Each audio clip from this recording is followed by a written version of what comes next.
Welcome. Settle into a comfortable position, whether you're lying down or sitting up. If it feels right, gently close your eyes. Take a slow, deep breath in. Feel your chest rise as your lungs fill. Then softly exhale, letting go of any tension you've been holding. Before we continue, don't forget to like the video and subscribe to the channel. Also, let me know where you're from and what time you're watching it. Always great to connect with you. Now, take another deep breath in and exhale slowly, releasing any lingering stress. Feel your shoulders relax, your jaw loosen, and the tension in your forehead fade away. With each breath, notice your body growing heavier, sinking deeper into relaxation. Let your mind drift freely, like a leaf floating on a calm, steady stream, carried effortlessly. Simply listen to the sound of my voice and allow yourself to be gently guided.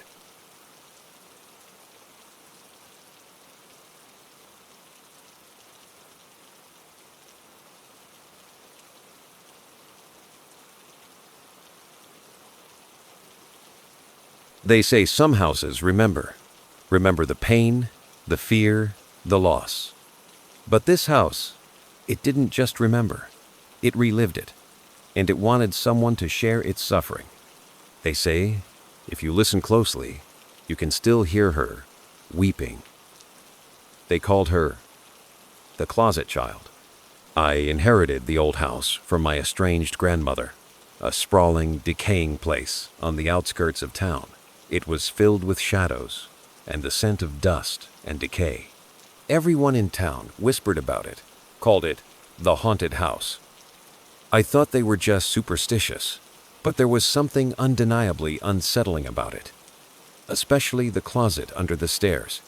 It was small, cramped, and always cold. No matter how hot it got outside, it felt like a place where the sun had never shone, a place where time itself held its breath. The first sign was subtle, a child's toy, a worn-out doll, lying in the middle of the living room floor. I didn't own any dolls. I dismissed it, blaming it on my imagination, the stress of moving. But then, the whispers started. Faint, high-pitched, like a child's voice, calling my name. "Sarah," it would say.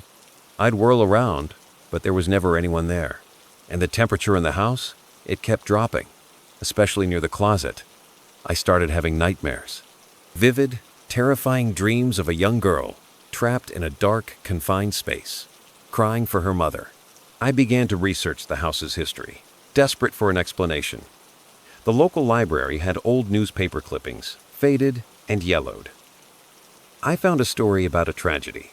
Decades ago, a young girl had gone missing from the house. Her name was Emily. She'd been playing hide-and-seek with her siblings and vanished.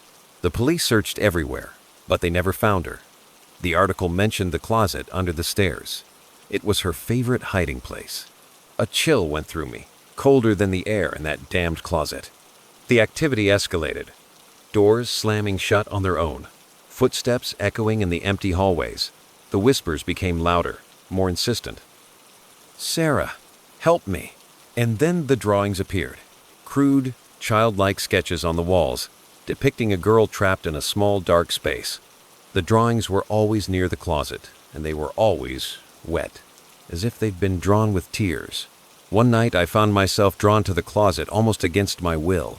The door was slightly ajar, and a faint, flickering light emanated from within. I felt a presence, a palpable sense of sorrow, emanating from the darkness. I opened the closet door. The darkness inside was absolute, but I could feel something, a cold, heavy weight, a profound sense of loss. And then I saw her. Not a ghostly apparition, but a memory, a vision. A young girl, Emily, huddled in the corner of the closet, her face streaked with tears. She was whispering, not my name, but another, Mama. My heart ached for her fear, her loneliness. I realized then that this wasn't about a haunting. It was about a tragedy, a wound in time that refused to heal. The house wasn't haunted. It was grieving. I reached out to the vision, not with fear, but with compassion. "Emily," I said, my voice trembling, "I'm here. I can hear you." And as I spoke, the vision flickered, shifted. It wasn't Emily I was seeing. It was my mother. Younger, terrified, hiding in the closet. And then another memory flooded my mind, a repressed memory. I was there too, a toddler, hiding with her. My mother hadn't lost a sister. She had lost her own mother in that house. And the Emily she cried for wasn't her sister, but her own mother, who had died suddenly, leaving her an orphan. The grief had been too much, the trauma too profound. She had buried the memory, locked it away in the deepest recesses of her mind. And the house, it had become a vessel for that pain, that loss, a pain that I, her daughter, had inherited.